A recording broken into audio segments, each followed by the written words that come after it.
Ahli Tuan Kuasa serta tuan-tuan dan puan-puan yang dirahmati Allah sekalian, pertamanya sama kita merafakkan syukur kepada Allah Subhanahu wa taala kerana dengan izin dan limpah kurnia-Nya pada malam yang penuh barakah ini dapat kita bersama berhimpun kembali dalam rumah Allah Subhanahu wa taala.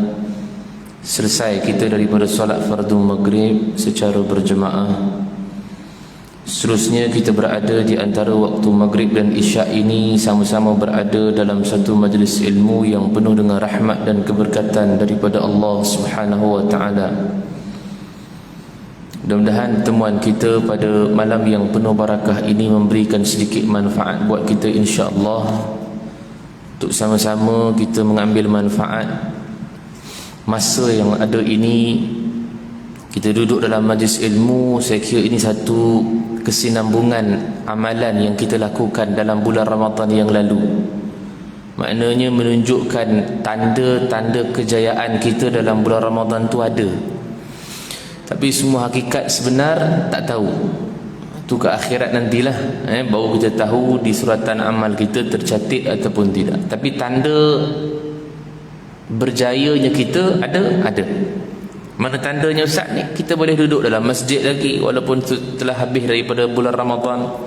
Kita boleh duduk dalam majlis ilmu, kita boleh solat secara berjemaah. Jadi itu sebenarnya tanda yang Allah bagi nampak pada kita supaya dalam keadaan kita menjaga dan mengawalnya untuk menjadi konsisten, istiqamah. Sebab itu kata Dr. Yusuf Al-Qardawi, kunu rabbaniyin wa la takunu ramadaniyin. Jadilah kamu hamba Allah yang rabbani, jangan kamu jadi hamba kepada Ramadan. Maknanya orang yang menjadi hamba kepada Ramadan, dia hanya beribadat dalam bulan Ramadan saja. Masuk dalam bulan Ramadan dia boleh ke masjid, masuk bulan Ramadan dia boleh baca Quran, masuk bulan Ramadan dia boleh sedekah. Tapi bila habis Ramadan dia tak boleh buat benda tu. Sebab apa tak boleh buat? Sebab dia hanya buat kerana Ramadan. Dan hari ini saya sebut ni pasal rata-rata kita ni memang bukan hamba kepada Ramadan. Pasal tanda kejayaan tu ada pada kita. Kita masih lagi boleh buat. Dalam bulan Ramadan kita boleh baca Quran, luar Ramadan kita boleh baca Quran. Walaupun kata tak sama lah. Tak sama lah Ustaz. Dulu saya boleh baca Quran dalam bulan Ramadan sejuzuk satu hari. Dah hari ni sejuzuk belum Ustaz tadi. Ustaz, open house banyak tadi. Open house kan banyak.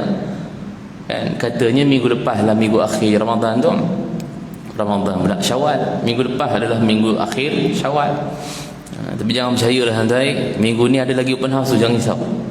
Silap sampai raya haji open house tu. Kan dia qada 2 tahun kalau tak ada raya tu, dia buat sampai raya haji. Buatlah tuan-tuan asalkan dapat manfaat. Orang bagi makan masalahnya memang Nabi suruh bagi makan. Wa atimut ta'am. Bagilah makan. Cuma saya nak sebutkan kenapa tak sama dalam bulan Ramadan yang kita buat dahulu dengan luar Ramadan. Sebab mood ibadatnya tak sama. Mood ibadat dalam bulan Ramadan dengan mood ibadat di luar Ramadan tak sama. Macam kita di Mekah lah tuan-tuan. Di Mekah mood ibadat dia tak sama dengan mood ibadat dekat Malaysia. Tanah air kita tak sama. Di Mekah kita boleh duduk di masjid daripada subuh sampai isyak, tak balik tuan-tuan, tak balik hotel. Daripada subuh sampai isyak. Saya ni pasal tiap-tiap tahun bawa jemaah di sana, jemaah umrah. Jadi macam-macam orang lah saya jumpa. Ada yang tak balik ke hotel daripada subuh sampai ke isyak, tak balik. Kita ingat hilang. Kan? Cari ke sana sini tak jumpa-jumpa. Lepas isyak nanti malam jumpa balik dekat hotel. Pergi mana makcik? Bawa terang Ustaz. Itikaf kata dia. Itikaf daripada subuh sampai isyak tu. Bayangkan di Masjidil Haram. Tapi bila balik ke Malaysia, kenapa tak boleh buat? Pasal mood ibadat tak sama. Bukan kita kata sebab Mekah lah tempat. Bukan, mood ibadat tak sama. Jadi bila tak sama tu mungkin akan kurang sedikit kita punya ibadat. Mungkinlah kita nak buat juga di Malaysia ni kan, nak itikaf daripada subuh sampai isyak.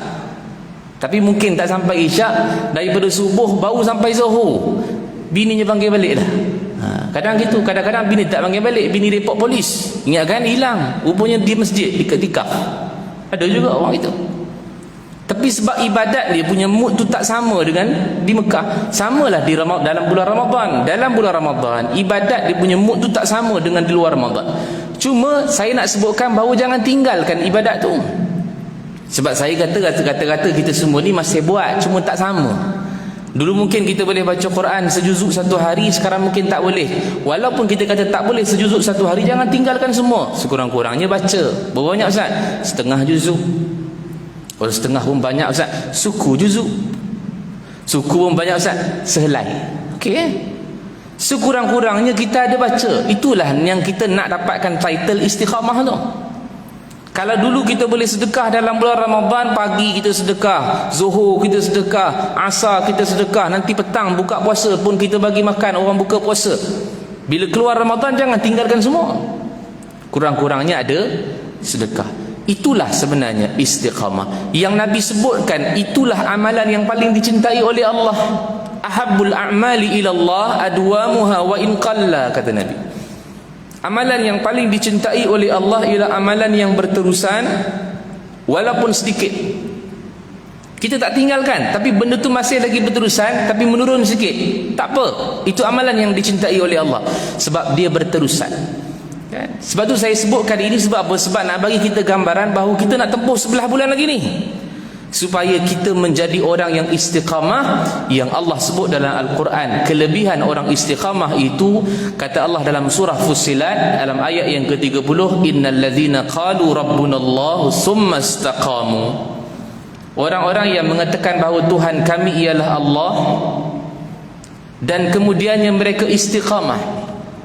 Dua syarat. Yang pertama, dia mengaku bahawa Allah itu Tuhan dia. Yang kedua, dia istiqamah.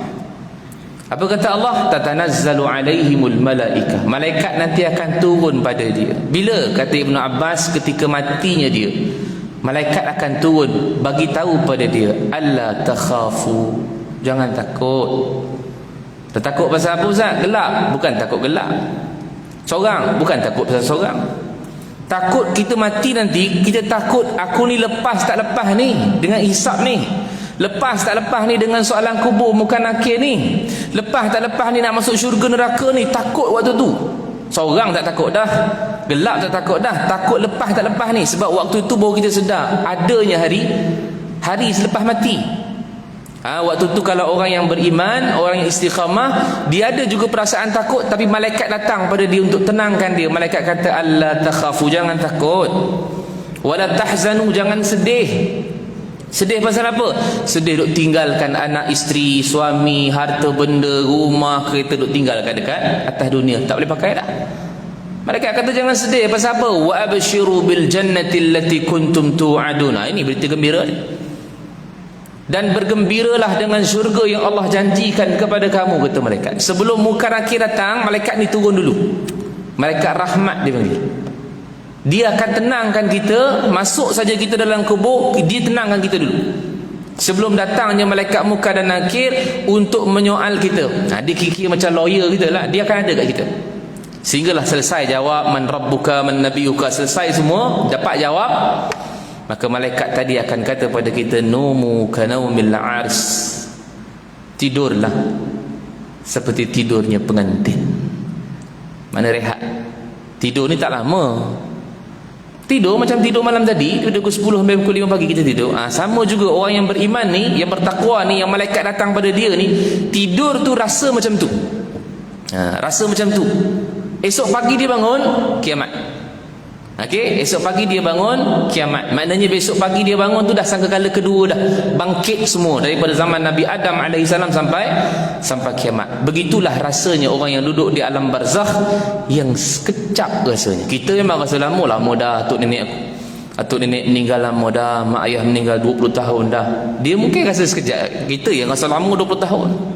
Pasal di alam barzah tak sama alam dunia. Mana dalilnya Ustaz? Baik, dalam surah Al-Kahfi pun Allah cerita, dalam surah Al-Baqarah pun Allah cerita. Al-Kahfi tentang Ashabul Kahfi, Al-Baqarah tentang Nabi Uzair.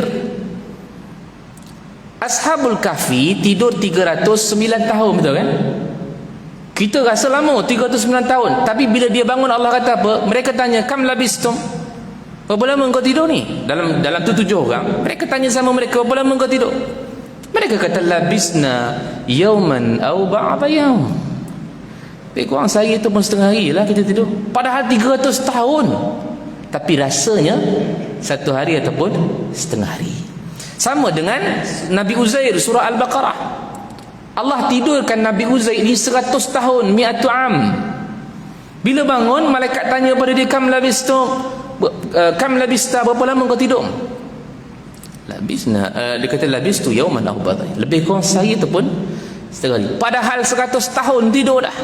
Itu bukti mengatakan bahawa kita insya-Allah yang beriman, kita akan rasa sekejap dalam alam barzakh. Tak lama. Ini pandangan-pandangan para ulama juga berdasarkan hadis-hadis yang disebutkan oleh Nabi SAW. Dan saya doakan kita benar-benar impikan yang disebutkan oleh malaikat itu berada di telinga kita bila kita mati besok. Kita harapkan sangat malaikat itu datang menjadi lawyer kita.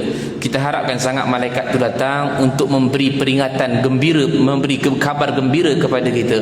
Kita mengharapkan sangat malaikat sebut pada kita, tidurlah seperti tidurnya pengantin. Semua orang harapkan benda ini. Mudah-mudahan saya doakan agar kita semua diberikan oleh Allah kesempatan untuk lakukan amalan istiqamah sehinggalah kita bertemu dengan Allah Subhanahu wa taala. Dan saya doakan taqabbalallahu minna wa minkum, semoga Allah menerima semua amalan-amalan kita dalam bulan Ramadan yang lalu dan menjadikan kita sebagai orang yang beriman dan bertakwa kepada Allah Subhanahu wa taala insya-Allah. Baik tuan-tuan yang dirahmati Allah sekalian, saya nak sebutkan berkaitan dengan kita kenapa susah untuk bertaubat kepada Allah Subhanahu wa taala. Kadang-kadang Allah Subhanahu wa taala banyak beri peringatan pada kita, kadang-kadang kita leka. Ayat yang kita sebutkan tadi dalam surah Ali Imran ayat 133 awal muqaddimah, kita baca wasari'u ila maghfiratin min rabbikum wa jannatin arduha as-samawati wal ard u'iddat lil muttaqin, dan segeralah kamu mengejar keampunan Tuhan kamu. Allah guna kalimah wasari'u. Sari' artinya cepat, segera untuk mengejar keampunan Tuhan. Sebab apa Allah suruh cepat? Sebab apa Allah suruh segera? Sebab kita semua tak tahu kematian kita bila. Kita semua tak tahu kematian kita bila. Sebab tu Allah perintahkan kita untuk segera bertaubat kepada Allah Subhanahu wa taala. Cari pengampunan daripada Allah Subhanahu wa taala. Kata Syekh Abdul Qadir Al-Mandili rahimahullahu taala bahawa taubat ini adalah artinya ruju'un ilallah, kembali kepada Allah Subhanahu wa taala. Atau kalau dikatakan hari ini saya tak buat dosa lagi. Siapa yang tak buat dosa daripada pukul 5 pagi tadi sampailah pukul 8 malam ni? Siapa tak buat dosa? Kata, nak tengok muka sikit. Tak ada. Semua orang buat dosa. Semua orang tak terlepas daripada buat dosa. Kita ni lah kan? Yang kita ni buat dosa, yang Nabi suruh bertaubat, Allah suruh bertaubat, tubu ilallahi taubatan nasuha. Allah kata taubatlah kamu kepada Allah dengan taubat yang nasuha. Tapi kita tak taubat. Sebab taubat ni artinya ruju'un ilallah, kembali kepada Allah. Tak semestinya orang ni buat dosa. Kalau orang ni buat dosa lagi dituntut untuk taubat pada Allah. Kalau dia lah rasa dia tak buat dosa pun diminta untuk bertaubat kepada Allah. Nabi SAW tak buat dosa, tapi Nabi kata inni atubu ilallahi fi yaumin mi'ata marrah. Aku bertaubat kepada Allah satu hari 100 kali aku taubat. Kata Nabi. Nabi tak buat dosa, tapi sebab makna daripada taubat itu ialah kembali kepada Allah Subhanahu wa taala. Ni makna dia punya lughah, bahasa dia. Nanti kita akan pergi pada istilah, bagi faham dulu. Sebab kadang-kadang kita terleka dengan taubat ni kan. Kita rasa saya tak buat dosa, Ustaz. Saya rasa saya ni lah orang yang paling baik yang tak pernah buat dosa. Itulah dia dosa yang kita tengah buat. Pasal merasa diri baik. Dan siapa yang merasa diri baik selalu, Ustaz? Iblis dah rasa diri baik. Tetapi pernah dengar Allah sebut dalam Quran berkaitan dengan Iblis, dia iktiraf diri dia sebagai orang yang baik. Allah tanya pada Iblis, kenapa engkau tak nak sujud pada Nabi Adam yang aku ciptakan? Nah, Iblis kata ana khairun minhu, aku baik lagi pada dia. Ya Allah, siapa yang iktiraf dia baik? Dia yang iktiraf diri dia sendiri baik. Dan kalimah ni banyak kita dengar kat keliling kita. Saya sebenarnya baik sikit pada dia, dia kurang sikit baik pada saya baik pada dia lagi. Tu kata-kata Iblis tu dipinjam. Dipinjam. Ana khairun minhu, kata Iblis, aku baik lagi pada dia. Khalaqtani min nar wa khalaqtahu min tin. Aku diciptakan daripada api, dia diciptakan daripada tanah. Aku baik pada dia lagi, kenapa aku kena sujud pada dia? Siapa yang bagi tahu dia baik? Tak ada. Dia sendiri menganggap dirinya baik. Itulah dosa.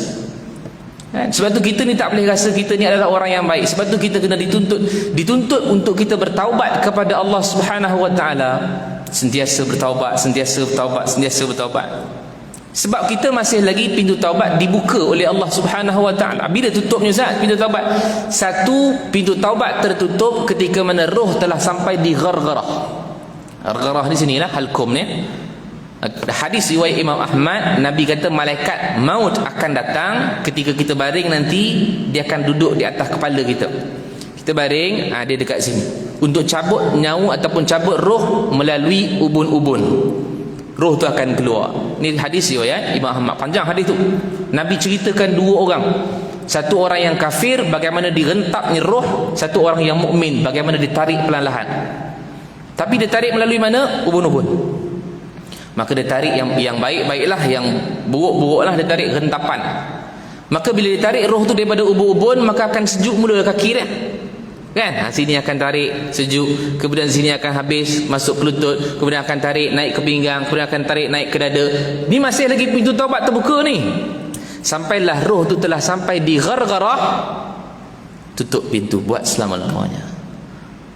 Waktu ni tak ada apa lagi dah tinggal sini, roh tengah sampai sini dah, nyawa-nyawa ikan dah waktu ni. Waktu ni memang dah nampak macam-macam dah. Allah buka hijab, nampak macam-macam dah. Waktu ni baru kita yakin benar-benar ada hari kebangkitan, benar-benar ada hari selepas mati, sebagaimana yang dinampakkan oleh Allah kepada Fir'aun. Tuan-tuan, Fir'aun bertaubat tak? Fir'aun bertaubat, tuan-tuan. Dia kata takkan bertaubat Ustaz, takkanlah bertaubat Allah biarkan. Dia bertaubat, tapi taubatnya dah sampai di ghargharah dah roh dia. Tuan-tuan, yang ni boleh buka dalam surah Yunus. Allah cerita surah Yunus tentang Fir'aun. Bagaimana Fir'aun ini dia mengejar Bani Israel dan juga Nabi Musa alaihissalam dalam ayat ke-90 surah Yunus ayat ke-90. Fir'aun dan tentera-tenteranya dikejar Musa dan juga Bani Israel. Semua orang tahu cerita di mahsyar. Nabi Musa tak boleh pergi mana dah. Nabi Musa, Bani Israel tak boleh pergi mana dah. Depan laut, belakang Fir'aun dan tentera-tenteranya. Wa junuduhu. Nak pergi mana? Tapi sebab dalam keadaan keimanannya kepada Allah Subhanahu Wa Taala, Allah suruh Musa ketuk tongkat kamu di pantai ataupun di laut. Maka kepercayaan ataupun keyakinannya kepada Allah Subhanahu Wa Taala, laut terbelah. Cerita best lah, semua orang tahu dah cerita ni. Bila terbelah, maka Nabi Musa dan juga Bani Israel semua lalu di tengah-tengah lautan tu sampai hujung selamat. Fir'aun tengok benda ni, tapi sebab tak dapat juga hidayah tu kata pelik tu, dah tengok benda ni dah mukjizat. Ni bukan sihir. Kalau kata sihir, tukang sihir dia pun dah masuk Islam. Tukang sihir dia pun dah beriman kepada Nabi Musa. Mereka kata qalu amanna bi rabbil alamin, Rabbi Musa wa Harun. Tukang sihir Fir'aun. Bila dia tengok Nabi Musa bawa keluar tongkat, dia campakkan tongkat jadi ular. Tiba-tiba sujud ahli-ahli sihir ni. Pasal apa? Pasal dia tahu ini bukan sihir. Sebab dia sedang berlawan dengan tukang sihir. Maknanya tukang sihir ni pakar lah. Dia tengok dalam silibus dia, mana ada sihir macam ni? Kurang macam tu lah. Ini bukan sihir, ini mukjizat. Sebab tu dia tahu Nabi Musa adalah Rasul Allah. Dia terus sujud. Qalu, aku beriman kepada Tuhan sekalian alam, Tuhan Nabi Musa dan Tuhan Nabi Harun. Sujud daripada Allah. Lepas tu terus dipotong tangan dan kakinya oleh Fir'aun, mati. Pun Fir'aun tak dapat juga hidayah tu. Tak dapat, tuan-tuan. Walaupun tengok, Fir'aun nampak tak tongkat tu berubah jadi ular? Nampak. Fir'aun nampak tak bila mana tangan Nabi Musa masuk di bawah ketiak, keluar cahaya yang terang? Nampak. Lagi besar, Fir'aun nampak tak laut terbelah di depan matanya? Nampak. Tapi sebab Allah kata tak boleh dapat hidayah. Sebab hidayah tu milik Allah. Innaka la tahdi man ahbabta walakinallaha yahdi man yasha. Engkau takkan boleh mampu untuk berikan hidayah kepada siapa yang kau sukai. Walakinallaha yahdi man yasha, tapi Allah mampu memberikan hidayah pada siapa yang dia kehendaki. Walaupun dia tengok depan mata dia, tuan-tuan. Kalau kita pun tak tahulah iman kita macam mana kan. Kalau kata betul lah kita hidup zaman tu, kita pun jadi susah juga kalau tengok iman kita gini kan. Tapi dia nampak dah benda tu, takkan tak percaya lagi Nabi Musa ni Nabi. Tapi sebab dia mengaku bahawa dirinya Tuhan, dia masuk dalam laut tu dengan harapan dia boleh kejar Nabi Musa dan dapat tangkap, bunuh mereka semua. Tapi apa yang dia percaya tu lenyap seketik, lenyap terus bila mana Allah tutupkan balik laut itu. Mati seluruh junud tu, dia punya tentera-tentera. Dan ketika itulah Firaun dalam keadaan terkapai-kapai, lemas, nak mati dah. Roh dah dicabut oleh malaikat sikit demi sedikit tadi kan. Roh cabut di ubun-ubun, kaki dah ambil dah roh, naik pula ke lutut, naik pula ke pinggang, naik pula ke dada, naik di garah-garah. Apa dia kata? Dia kata al-ana wa qad asaita qablu wa kuntu minal mufsidin. Dia kata. Apa dia kata? Dia kata qala amantu annahu la ilaha illa alladhina amanat bihi banu Israel wa ana minal muslimin. Dia kata hari ini aku beriman kepada Tuhan yang sama macam Bani Israel sembah. Faham? Makna sampai dah gargarah ni, roh dah sampai di gargarah, dia kata hari ini aku beriman sebagaimana Tuhan yang Bani Israel sembah. Aku beriman pada Tuhan yang Bani Israel. Dia bukan tak kenal Allah, dia tahu nama Allah. Nabi Musa pernah sebut nama Allah depan dia. Semua orang tahu Allah, tapi sebab dia telah mengaku dirinya sebagai Tuhan, maka dia tak, ego dia masih ada walaupun nak mati. Maka Allah terima tak dia punya taubat? Allah kata dalam ayat 91, al-ana, sekarang ni baru nak taubat, kata Allah. Tak jadi dah lah. Habislah, tertutup dah pintu taubat. Sebab apa? Sebab roh telah sampai di gharah. Jadi bila roh telah sampai di gara-gara, taubatlah macam mana pun tetap tak boleh. Saya maksudkan di sini, dan ulama-ulama dia maksudkan bukan tunggu sampai di gara-gara ini baru nak bertaubat, tak. Ataupun tunggu roh nak dicabut daripada kaki nak bertaubat. Ini pun tak ada harapan, tuan-tuan. Kalau kata tak apa Ustaz, kita akan rasa roh kita keluar daripada kaki perlahan, waktu tu kita taubat. Takkan rasa. Pasal apa? Pasal kita takkan sedar dan kita dilekakan oleh sakratul maut tu. Bukannya tak sakit untuk sakratul maut ni. Kita sakrah maksudnya mabuk. Kemabukan mati tu sampai orang leka nak taubat macam mana? Tak boleh. Sebab tu dituntut untuk taubat sebelum sampainya kematian, ataupun sebelum nak dicabutnya kematian tu. Sampai dah duduk dah atas katil, dah nazak, dah tenat, nafas dah naik turun, mata dah pandang satu arah baru nak bertaubat. Yang ni agak sukar. Sekarang lah taubat, pasal masih lagi terbuka, roh masih lagi ada dalam badan, roh tak dicabut oleh malaikat lagi. Satu, bila mana roh telah dicabut, maka tertutup pintu taubat. Dan yang keduanya, tertutup pintu taubat dalam keadaan matahari naik di barat. Sekarang matahari naik daripada timur. Okey, nanti bila matahari naik pada barat, maka tertutup pintu taubat buat selama-lamanya. Dan matahari naik pada barat bukan kiamat. Matahari naik daripada barat tanda besar kiamat, belum kiamat. Kata Ibnu Katsir, ini pandangan pasal apa? Pasal ni adalah benda yang gaib. Bila gaib, ulama masih lagi ada teori dia, ada pandangan masing-masing. Keluar mana dulu? Dajjal dulu ke, Dukhan dulu ke, Dabbah dulu ke, matahari dulu ke, Ya'juj Ma'juj dulu? Masih lagi ada teori pasal apa ni, perkara yang gaib. Jadi bila ada perkara yang gaib, maka ulama-ulama dia menggunakan Al-Quran dan hadis untuk bincang benda ni. Ikut kebarangkaliannya, mungkin Dajjal dulu kot. Ada ulama lain kata, bukan, mungkin matahari terbit pada barat dulu. Sebab kalau matahari terbit pada barat yang ke-10, ramai orang akan sedar ni. Sebab tu kematian Allah tutup kita punya tarikh kematian bila? Kalau tahu tarikh kematian, tak ramai lah macam ni hari ni. Ramai lah ni kan. Tapi sebab kita tak tahu. Kalau kita tahu, tuan-tuan, agak-agak kita datang malam ni, tak datang. Katalah kita tahu tarikh kematian 2031. Hari ni 2022, relax dulu Zat. Pergi keluar dulu, naik disco, lotus, macam-macam lah pergi. 2030 umur datang masjid, tahun depan nak meninggal. Tapi sebab tak tahu bila umur mati ni, tak tahu. Sebab tu Allah suruh get ready, mati. Sama juga dengan tanda-tanda besar kiamat ni. Sebab yang paling besar sekali yang binasakan iman adalah matahari terbit tu. Kalau matahari terbit daripada barat, kita waktu tu kufur, na'udzubillah min zalik, kufur terus. Dah bila nak bertaubat pada Allah? Waktu tengah matahari nampak naik itu baru kita nak ambil sejadah bentang. Allahu akbar. Tak guna dah. Kalau kata pun ulama kata, Ibnu Katsir kata waktu tu dia masih lagi beriman.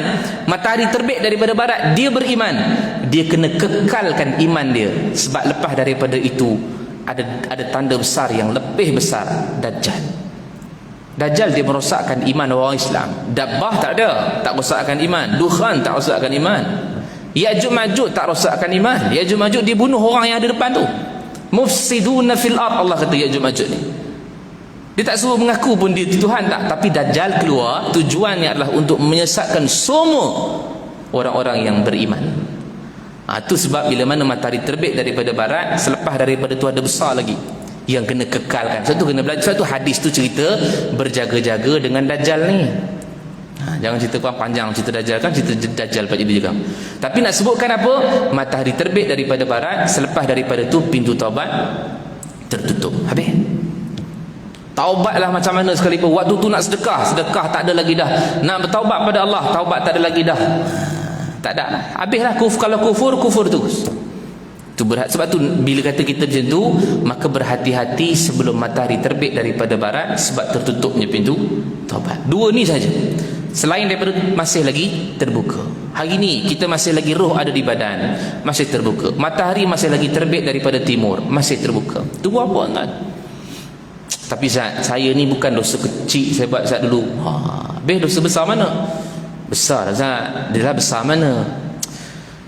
Macam mana nak cerita Zat? Besar lah kata dia kan. Bunuh ada? Tak ada Zat. Bunuh nyamuk ada. Dah kata tak bunuh, tak besar lagi kan? Syirik pada Allah ada? Tak ada juga. Astagfirullahalazim Zat. Astagfirullahalazim siap tu. Tak pernah syirik, tapi dalam keadaan dia rasa dosanya besar. Dosa apa awak buat ni? Macam-macam Zat. Allah sebut dalam Quran kata. Sebab tu Quran ni dia punya, kita punya panduan. Jangan risau. Allah sebut pada kita berkaitan dengan orang-orang yang melakukan dosa dan maksiat besar mana pun. Kalau katalah mensyirikkan Allah, tentang buka dalam surah Al-Furqan, bermula daripada ayat 68, 69, 70. Ayat 68 Allah kata wallazina la yad'una ma'allahi ilahan akhar. Orang-orang yang dia tidak menyeru bersama Allah itu Tuhan yang lain. Satu. Mana orang ni tak mensyirikkan Allah. Wala yaqtuluna an-nafsa allati harramallahu illa bil haqq. Orang yang tak bunuh manusia lain tanpa sebab. Maknanya orang ni tak buat dosa bunuh. Wala yaznun, dan orang ni tidak berzina. Tiga dosa ni kata ulama, inilah dosa besar. Walaupun ada kitab Al-Kabair, Al-Imam Az-Zahabi kan yang susun kitab Al-Kabair ni, dosa-dosa besar. Banyak dosa-dosa besar yang disusun. Tapi Al-Quran sebut tiga dosa ni mewakili dosa besar. Yang pertama paling besar dosa syirik. Yang kedua paling selepas daripada itu dosa membunuh orang. Yang ketiga adalah dosa berzina. Besar kan tuan? Allah kata wa may yaf'al dzalika yalqa athama. Siapa yang buat begini kata Allah, mana buat apa? Syirik, bunuh, berzina, maka dia akan diseksa oleh Allah Subhanahu wa taala esok di hari akhirat. Yudha'af lahu al-'adzabu yaumal qiyamah wa yakhlud fihi muhana. Maka Allah gandakan azabnya besok di hari akhirat dan Allah masukkan dia ke dalam neraka dengan dalam keadaan hina. Itu ayat 69. Ayat 68 sampai tadi je. Siapa yang buat begitu maka dia akan diazab oleh Allah Subhanahu wa taala. Masuk ayat 69, Allah gandakan azab itu. Maknanya kalau dia tak bertaubat, Allah mati dia, Allah gandakan azab dan dia masuk dalam neraka dalam keadaan muhanan, hina. Tapi bila baca ayat Quran tuan-tuan, subhanallah, ayat yang ke-70 tu tabsyir, berita gembira. Walaupun Allah ancam kita ni, kau buat syirik, kau dihina dalam neraka. Kau buat syirik, kau digandakan azab. Kau bunuh orang, kau diazab. Kau berzina, kau dimasukkan dalam neraka. Tiba-tiba ayat 70 Allah kata, illa man taba wa amana wa amila amalan salihah. Allah kata melainkan orang ini dia bertaubat. Lepas bertaubat dia beriman. Lepas beriman dia beramal dengan amalan yang saleh. Allah kata faulaika yubaddilullahu sayyiatihim hasanat. Mereka itulah kami tukarkan dosanya kepada pahala. Allah. Tuan-tuan tak gembira ke dengar ayat ni? Dah tadi menung pasal apa? Menung dosa besar sangat kata dia. Besar mana? Besar lah kata dia. Bunuh tak ada, zina tak ada, syirik tak ada. Besar mana dosanya? Besar lah Ustaz kata dia. Apa dia? Curi selipar imam di masjid kata dia. Besar, rasa besar tu pasal imam ni selipar. Dia rasa besar dah. Walaupun dalam keadaan dia buat dosa-dosa itu, Allah mewakilkan dosa-dosa besar tadi ni. Kalau kau buat, kau sempat bertaubat dalam hidup kau, taubat masih lagi diterima. Selagi mana tak tutup pintu taubat tadi dua tadi lah, roh tak sampai di garah-garah, matahari tak terbit daripada barat. Ini berita gembira. Dan Allah kata di hujungnya, wa kana Allahu ghafurur rahima. Ayat ni selalu kita jumpa. Wa kana Allahu ghafurar rahima. Biasa kita jumpa Allah itu Maha Pengampun lagi Maha Penyayang. Rahima, pengasih, penyayang. Tuan-tuan, dalam Quran biasa Allah pair dua ni je, Ghafur, Rahim. Selepas Ghafur mesti Rahim. Mana-mana ayat, wallahu ghafurur rahim, innallaha ghafurur rahim, wa kana Allahu ghafurur rahima. Mesti ghafur, lepas ghafur mesti rahim. Pasal apa? Pasal walaupun orang tu buat dosa, dia nak balik-balik kembali pada Allah, lepas dia bertaubat, Allah terima taubat dia, Allah akan sayang dia lepas pada itu. Rahimah. Tuan, ini Allah, ini Tuhan, tak sama dengan manusia. Hatta orang tu mensyirikkan Allah sekalipun, dia bertaubat masih lagi, masa dia hidup dia bertaubat pada Allah, dah menduakan Allah lah. Tapi Allah kata kalau dia bertaubat pada Allah, Allah terima taubat dia dan dia akan disayangi oleh Allah. Tapi kalau manusia lain, manusia takkan boleh, susah lah nak. Kita kalau diduakan, ibu-ibu diduakan, suami diduakan, memainkan perasaan kita, orang perempuan memainkan perasaan kita, orang lelaki mainkan perasaan kita, kan? Kita jadi marah masa kita tahu dia mainkan perasaan kita tu. Kemudian mungkin setahun dua lepas tu kita akan, tak apalah, dah lepas lah. Tapi adakah kita akan sayang dia balik? Oh, cukup lah Zat, sekali dah kena main, cukup lah malah. Tak ada, tak sama dengan Tuhan, tak sama dengan Allah. Allah ni, Allah sebut kau bersyirik pada Allah pun, kau taubat pada Allah, Allah tetap sayang. Sebab Allah punya besar rahmat. Baliklah pada Allah maksudnya. Allah memang sediakan syurga tu untuk kita. Tapi sebab apa? Sebab kita yang tak nak. Allah memang nak sangat kita masuk dalam syurga, tapi kita yang tak nak. Kita lagi dalam keadaan melengah-lengahkan taubat kepada Allah. Kita rasa taubat kita besar, kita tak boleh nak taubat pada Allah, besar sangat Ustaz. Macam mana Allah nak ampunkan dosa saya? Allah kata wala taqnatu min rahmatillah. Jangan kamu putus asa dengan rahmat Allah. Ada satu hadis kursi tuan. Hadis kursi Allah sebut ana inda zanni abdi bi. Tuan kena pegang ayat ni, hadis ni. Allah kata aku ni sebagaimana sangkaan hamba-Ku terhadap aku, kata Allah. Kalau hamba-Ku rasa macam aku tak boleh ampunkan, aku tak ampun dia. Kalau hamba-Ku rasa aku ni boleh ampunkan dia, aku ampunkan dia. Sebab kata Allah ana inda zanni abdi bi. Aku sebagaimana sangkaan hamba-Ku terhadap aku. Kalau hamba aku rasa dia boleh diampunkan, Allah boleh ampunkan dia, aku ampunkan dia. Kalau hamba aku rasa dia boleh masuk dalam syurga, Allah boleh masukkan dia dalam syurga, aku masukkan dia syurga. Satu sangkaan kita kepada Allah kena sentiasa husnuzan, kena sangka baik. Itu nama dia ar-raja. Ni kalau buat tasawuf keluar lah ni. Ar-raja bukan raja pesembo tu tuan-tuan pun masih ingat makan je. Ar-raja artinya pengharapan. So kena ada pengharapan tu pada Allah. Takut memang takut dah. Takut dengan dosa banyak, takut dengan tak terima. Bila takut dengan benda tu mesti ada. Nama dia al-khauf. Al-khauf, pasangan al-khauf ialah ar-raja. Pasangan kepada takut ialah pengharapan. Kita takut ulangi dosa, takut Allah tak terima taubat, takut aku terbuat balik. Takut tu kena ada. Kata Syekh Abdul Qadir Al-Mandili, takut ni kena 50%. Pengharapan ini pun kena 50%. Okey? Kalaulah kata dia takut saja tak ada pengharapan. Jadi macam tadilah, macam mana aku ni banyak dosa dulu, muda-muda semua dosa aku buat, Allah bolehkan. Dia jadi takut je, tak ada pengharapan. Dia akan menung je kat belakang tu. Menung, tak macam mana lah aku ni. Tapi dia menung, tapi dia tak nak taubat. Menung, dia tak nak beribadat. Satu. Itu kalau ada takut saja, tak ada pengharapan. Kalau ada orang yang dia pengharapan pula, tak ada takut, lagi teruk. Dia berharap je pada Allah, tak takut langsung. Aku ni walaupun tak buat amalan soleh, aku rasa aku masuk syurga ni, kata dia. Dia harap lebih. Dia harap lebih daripada Allah tapi tak buat amalan-amalan soleh. Nak masuk syurga tapi tak beramal soleh. Nak pengampunan Allah tapi tak mohon ampun. Macam mana? Itu dipanggil al-amani. Orang yang dipanggil yatamanna 'ala Allahil amani, dia panggil. Orang yang berangan-angan kosong kepada Allah. Itu bahaya, penyakit tu bahaya. Satu tak boleh salah satu, dia kena dua-dua ada. Kena ada takut, kena ada harap. Okey, jadi saya nak sebutkan kenapa kita masih lagi tidak boleh bertaubat kepada Allah Subhanahu wa taala. Sebab ada pemanik yang menghalang, ada penghalang-penghalangnya. Yang pertama, kata Syekh Abdul Qadir Al-Mandili, penghalang kepada kita punya untuk bertaubat kepada Allah. Azab yang Allah bagi itu kita rasa jauh lagi. Ini pertama. Kenapa kita tak nak bertaubat pada Allah? Kenapa tak boleh segera seperti mana Allah sebut tadi, wasari'u ila maghfiratin min rabbikum, cepat segera bertaubat kepada Allah. Kenapa kita tak segera? Sebab kita rasa bahawa azab Allah tu jauh lagi. Bila? Tu dekat neraka sana, lambat, kiamat pun lambat lagi. Dia terasa macam tu. Sebab tu dilengahkan benda tu. Kalau Allah bagi azab tu cash, tak ada orang buat maksiat hari ni, tak ada. Orang buat maksiat hari ni Allah bagi cash, semua orang beribadat. Betul kat luar sana tiba-tiba nak mengumpat, tiba-tiba tengok api sambar dia kan, azab Allah cash sampai, tak boleh buat dah.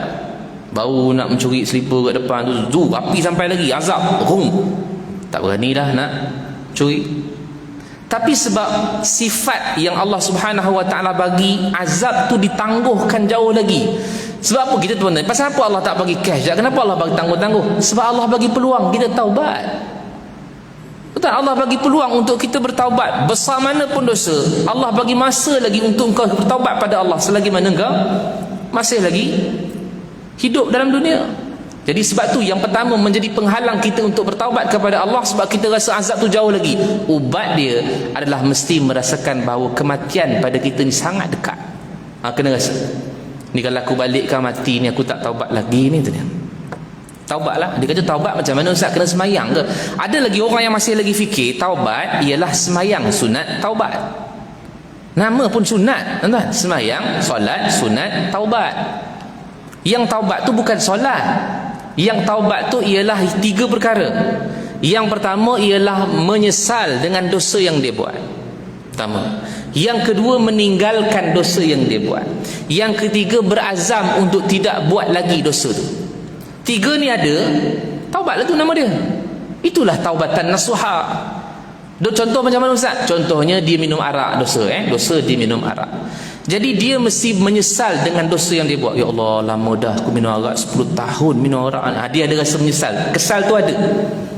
Dan dia mesti meninggalkan. Dia tak boleh kesal tapi masih lagi arak kat tangan, tak boleh lah. Dia menyesal, satu dah ada.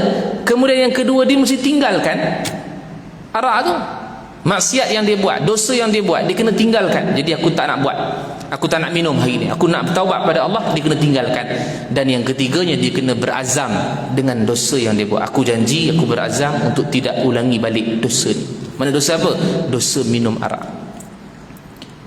Nanti ada orang tanya pula, besok kalau hari ni taubat, nanti minggu depan buat balik, macam mana tu? Taubatlah. Sebab tu kita kata bertaubat ni, berazam ni yang kena sungguh-sungguh. Tapi Ustaz, dah berazam dah, terkehil juga, buat juga Ustaz. Kalau buat, maka segera bertaubat. Jangan main-mainkan taubat tu. Dia dah sedar dah waktu tu dia dah taubat dah. Kemudian dia sedar dah, dia buat balik semula dosa tu, maksiat tu, dia teruskan juga. Itu mempermain-mainkan taubat. Sebab itu bila mana Allah kata walladzina idza fa'alu fahishatan aw zalamu anfusahum zakarullah fastaghfaru lidzunubihim, kata Allah. Orang yang apabila dia melakukan fahisyah, perbuatan keji, maksiat, kemudian dia menzalimi diri ataupun dia menzalimi dirinya, dosa yang dia buat, dia teringat Allah, zakarullah. Tengah-tengah buat dosa tu dia teringat Allah. Mana dia tahu ni dosa ni, Allah marah ni, Allah nampak ni. Allah kata fastaghfaru lisunubihim, mereka terus bertaubat kepada Allah, istighfar pada Allah. Mereka juga adalah yang Allah Subhanahu wa taala jaminkan masuk syurga. Sebab kita memang tak boleh lari daripada dosa. Mesti ada kita taubat, kadang terbuat, kemudian kita taubat, buat balik. Dia kata macam tu senang lah Ustaz, hari ni taubat, besok buat, lepas tu lusa buat balik. Kan tulat taubat boleh buatlah, tapi kita tak tahu kita mati bila. Mungkin tengah-tengah buat dosa maksiat tu mati, kan? Sebab tu kita kata bahawa kita jangan biarkan diri kita ini diberikan peluang untuk melakukan dosa dan maksiat. Jangan. Habis tadi Ustaz kata tadi solat sunat tu additional, tambahan saja. Tambahan saja tadi Allah sebut tadi kan, surah Al-Furqan ayat 70, illa man taba wa amana wa amila amalan salihah. Dia taubat, dia beriman dan dia tambah dengan amalan-amalan yang soleh. Solat sunat taubat tu amalan soleh.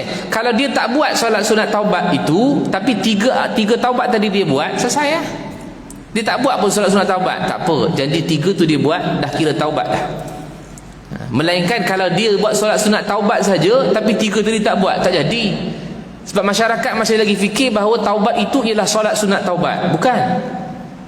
Solat sunat taubat tu additional, tambahan saja. Okey, itu dosa dengan Allah tiga tu. Menyesal, meninggalkan dan berazam. Yang ini kalau tak melibatkan fardu, dosa dengan Allah. Mana fardu macam mana Ustaz? Dulu pernah tinggal solat fardu, dulu pernah tinggal puasa fardu, dulu pernah tinggal zakat. Kalau dia melibatkan benda yang fardu, setelah mana dia menyesal, setelah mana dia meninggalkan, setelah mana dia berazam, dia kena qada balik fardu yang dia tinggalkan. Okey, kira lah macam mana nak kira pun. Dia kata macam mana Ustaz, kami tinggal dulu banyak solat tu, 30 tahun tinggal. Takkan kerja kami solat je, tak makan, tak minum, tak kerja. Bukan suruh solat sepanjang masa, tuan-tuan.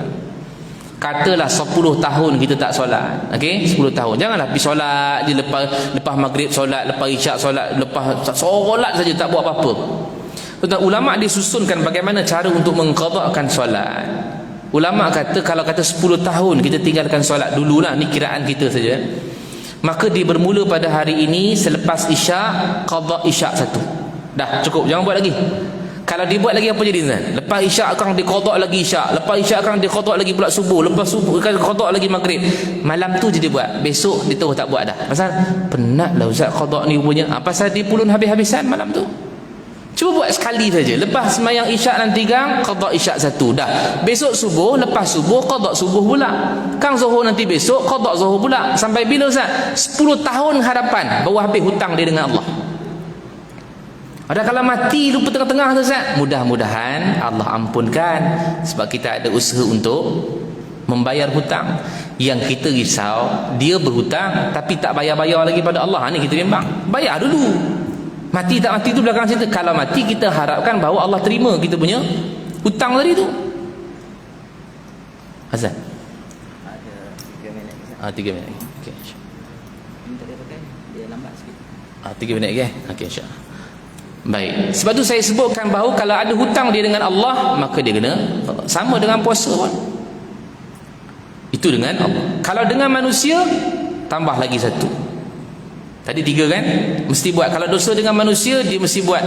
Dia mesti menyesal, dia mesti meninggalkan, dia mesti berazam, dan dia mesti, yang keempat, dia mesti memohon ampun dan maaf kepada orang yang dia buat salah. Dosa apa Zat? Contohnya depan manusia, dosa mengumpat, dosa fitnah, dosa mencuri, semua tu. Kalau kata mengambil barang orang, maka kena pulangkan balik barang tersebut. Kalau kata ambil tipu duit orang, kena pulangkan balik duit orang tu. Macam tu. Kalau kata mengumpat, pergi balik minta maaf pada dia.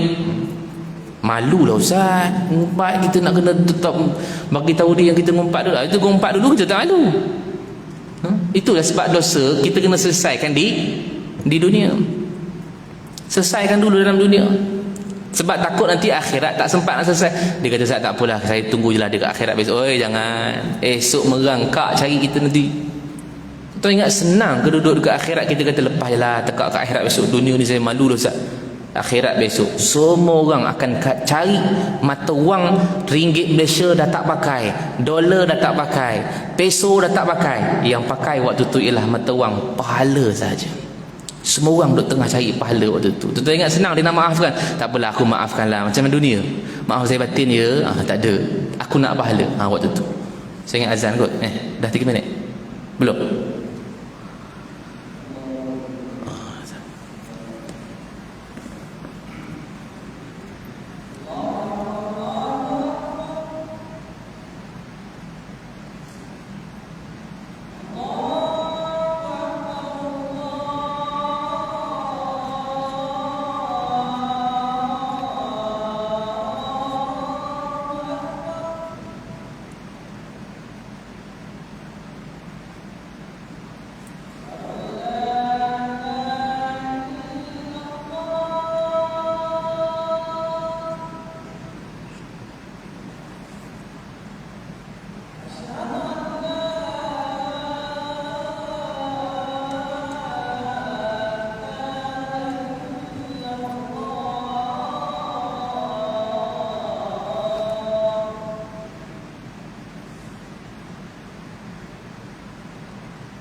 Baik, tuan-tuan yang dirahmati Allah sekalian, semua sikit insya-Allah.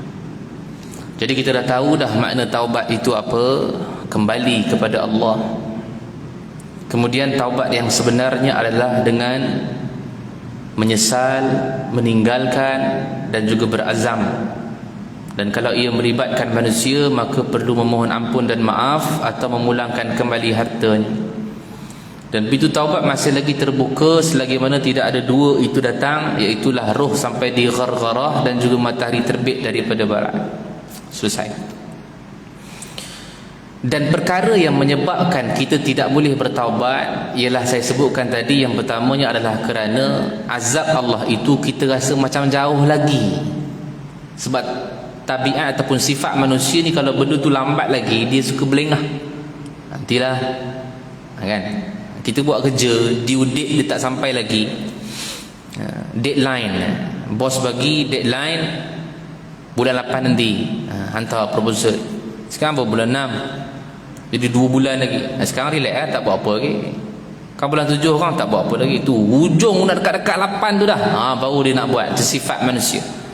Sampai nak dekat dah, itu dia tahu deadline. Yang ni kita tak tahu deadline bila kita mati, dan kita tak tahu deadline bila kiamat.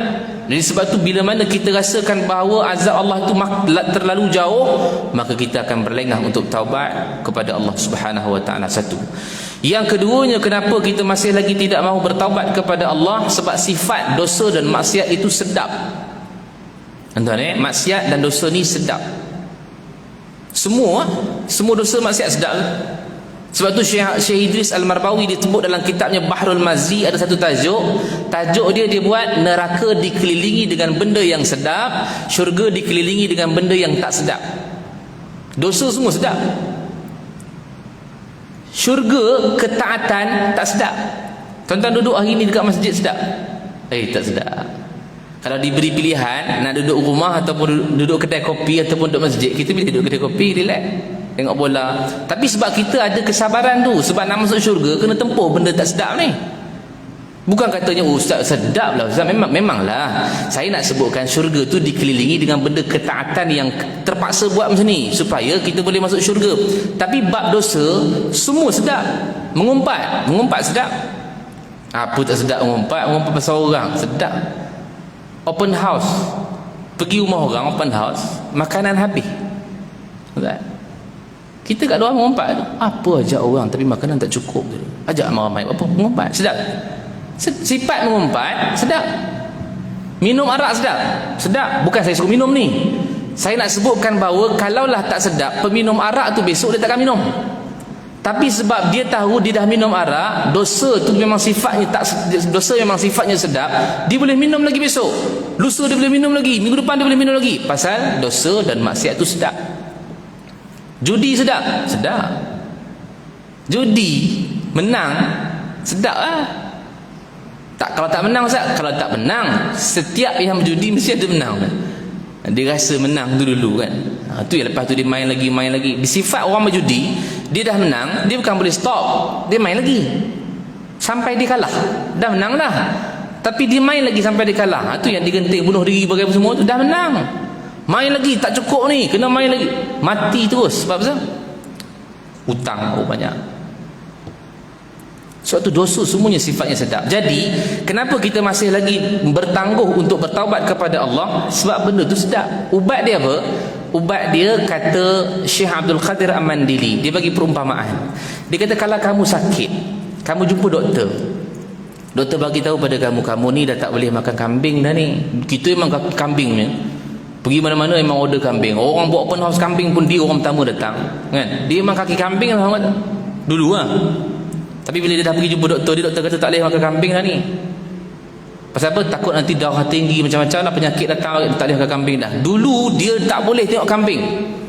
Dia tengok kambing dia makan, tengok kambing dia terkam. Kambing pun takut tengok dia.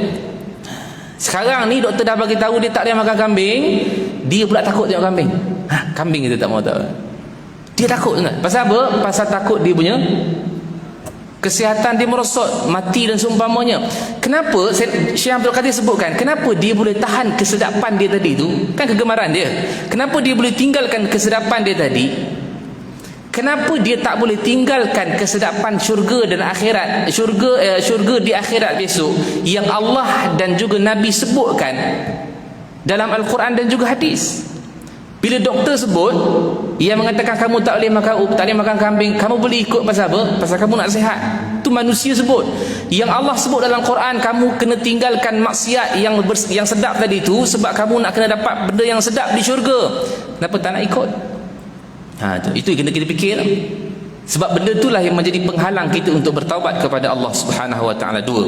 Dan yang ketiganya, kata Syekh Abdul Qadir Al-Mandili, kenapa kita masih lagi tidak boleh bertaubat? Kerana kita suka bertangguh sehari lepas sehari, sehari lepas sehari. Dia bukan macam tadi yang pertama tu. Pertama tadi tu kita rasa azab tu jauh. Yang ni kita nak taubat, tapi mungkin ada situasi-situasi baru nak taubat. Nantilah aku Ramadan tahun depan aku taubat nanti aku pergi haji tu aku taubat lah tu dia.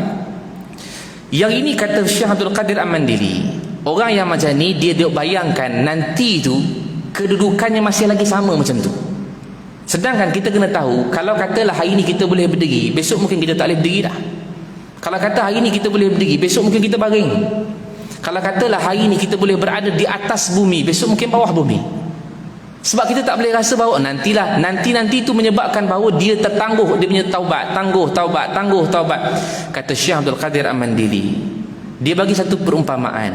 Adakah mampu satu orang yang dalam keadaan dia cocok dia punya pokok untuk tanamkan dia punya pokok, hasil pokok tu tumbuh cantik, dan dia boleh cabut pokok tu dan boleh jual hasil dia masih lagi kuat waktu tu, muda kan.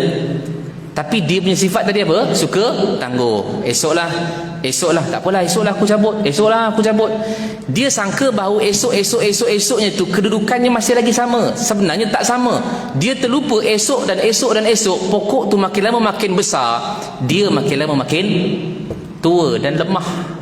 Yang tadi dia boleh cabut pokok dan jual hasil dia, tapi dia suka bertangguh. Pokok tadi yang ditanam sepatutnya boleh dapat hasil, dah makin besar, dan dia pun punya diri dalam keadaan tua, dalam keadaan tak larat dah, maka akhirnya dia tak boleh cabut pokok tu. Samalah dengan kedudukan kita sekarang. Kalau kita sangka kita boleh taubat tahun depan, kita boleh taubat masa haji besok, kita boleh taubat masa Ramadan besok, kita takkan kata bahawa hari ini sama macam tahun hadapan. Hari ini mungkin kita berdiri, besok mungkin kita duduk. Hari ini mungkin kita berdiri, besok mungkin baring. Hari ini mungkin sehat, besok mungkin sakit. Hari ini mungkin kaya, besok mungkin miskin. Hari ini mungkin hidup, besok mungkin mati. Itu checkmate dia lah.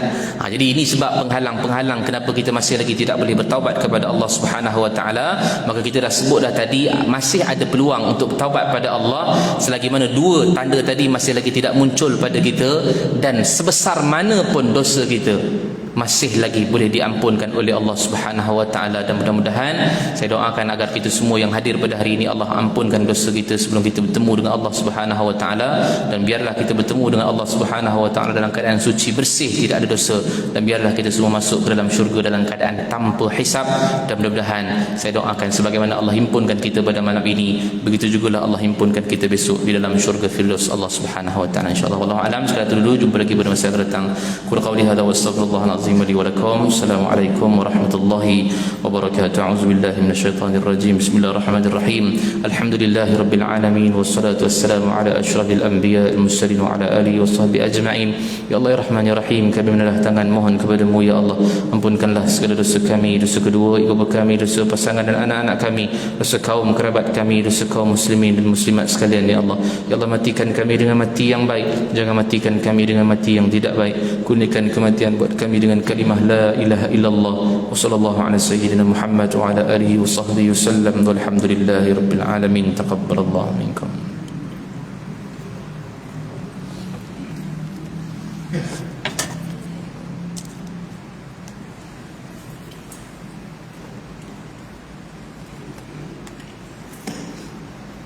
Semua